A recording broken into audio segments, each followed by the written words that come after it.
বিকাল 4টা বেজে গেল। বাচ্চারা বলে মা আজকে বিকেলের নাস্তা আমাদের কি হবে। তো হঠাৎ করে বাচ্চাদের জন্য বিকালের নাস্তা কি করব চিন্তা করতে করতে মাথায় আসলো আজকে চিকেন চাল পুলিটা করে দিই। তো আজকে চিকেন চাল পুলিটা খুবই স্পেশালভাবে আমি তৈরি করেছি, যেটা শুনলে হয়তো আপনারা অবাক হয়ে যাবেন অথবা অনেকে কিন্তু করে থাকেন। তো এখানে 1 কাপ ময়দা, স্বাদ মতো লবণ, 1 টেবিল চামচ রান্নার রেগুলার সয়াবিন তেল দিয়ে অল্প অল্প করে পানি দিয়ে একটা ডো তৈরি করে নিয়েছি। এটাকে 20 মিনিট রেস্টে রেখে দেব।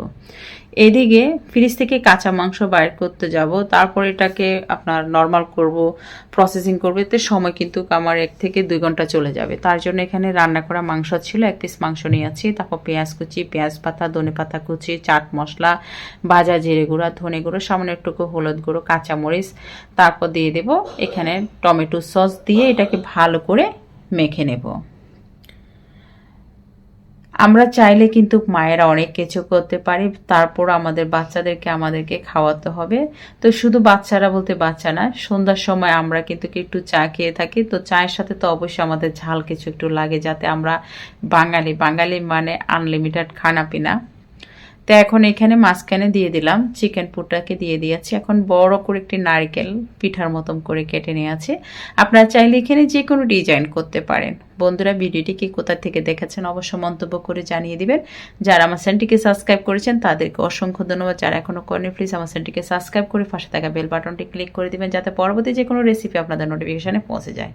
যারা আমার ফেসবুক পেজ থেকে দেখেছেন তাদেরকে অসংখ্য ধন্যবাদ। যারা এখন আমার ফেসবুক পেজটাকে ফলো করেনি প্লিজ আমার ফেসবুক পেজটাকে ফলো করবেন, আমাকে সাপোর্ট করবেন, যাতে নিত্য নতুন যে কোনো সহজ রেসিপি আপনাদের নোটিফিকেশনে পৌঁছে যেতে পারে। তো এখানে আমি 2টি ডিজাইন দেখিয়েছি। আমার থেকে আপনারা অনেক সুন্দর সুন্দর ডিজাইন জানেন, আপনারা আপনাদের মতন করে ডিজাইন করতে পারেন। তো আমি 1 কাপ ময়দা দিয়ে অনেকগুলো পিঠা তৈরি করে নিয়েছি। মিনিমাম এই 1 কাপ ময়দা দিয়ে আপনার পরিবারের 7-8 জন মেম্বার কিন্তু নাস্তা করতে পারবে বিকালের। তো তেলটা আপনার কেমন গরম করে ভাজার জন্য, তেলটা কিন্তু হালকা গরম করে তারপরে পিঠাগুলো ছাড়তে হবে। যদি আপনি তেলটা গরম করে একদম বেশি নেন, তাহলে সেক্ষেত্রে পিঠাগুলো দেওয়ার সাথে সাথে লালচে হয়ে যাবে। আর পিঠা লালচে হয়ে যাবে কিন্তু পিঠা মুচমুচে হবে না। আর এই পিঠাটা মুচমুচে করার জন্য আপনাকে কতক্ষণ বাঁচতে হবে? এই পিঠাটা মুচমুচে করার জন্য আপনাকে মিডিয়াম আছে 3 থেকে 4 মিনিট ভেজে নিতে হবে। বাস একই প্রসেসিংয়ে আমি সবগুলা পিঠাকে ভেজে নিচ্ছি। আমি 8 থেকে 10টা পিঠা হয়েছে। 10টা পিঠা হয়েছে আপনার 1 কাপ ময়দা দিয়ে। তো পরিবারের সদস্যরা যদি 4 জন থাকে, আপনার 5-6 জনে কিন্তু খেতে পারবে। তো এইভাবে আপনাদের একদম হাতের কাছে সময় বাঁচানো একদম ফাঁকিবাজি নাস্তা হলো, কিন্তু খুবই টেস্টি এই নাস্তাটা। ভিডিওটি ভালো লাগলে অবশ্যই লাইক, কমেন্ট, শেয়ার করবেন। পরবর্তী রেসিপি পাওয়ার জন্য আমার পেজটিকে ফলো দিয়ে সাথে থাকবেন, যাতে নিত্য নতুন যে কোনো সহজ রেসিপি করলে আপনাদের নোটিফিকেশানে পৌঁছে যেতে পারে।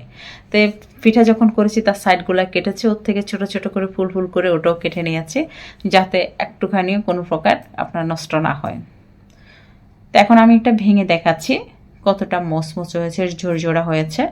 তো ভিতরে এরকম গরম গরম পুলি পিঠা খাবেন আর চায়ের আড্ডা তো জমেই যাবেন। যাকে খাওয়াবেন সেই কিন্তু এবার রান্না যখন মাংস করবে তখন মাংস থেকে একটি মাংস উঠিয়ে নিয়ে সেও কিন্তু এরকম নাস্তা তৈরি করে ফেলবে। ধন্যবাদ সবাইকে, ভালো থাকবেন।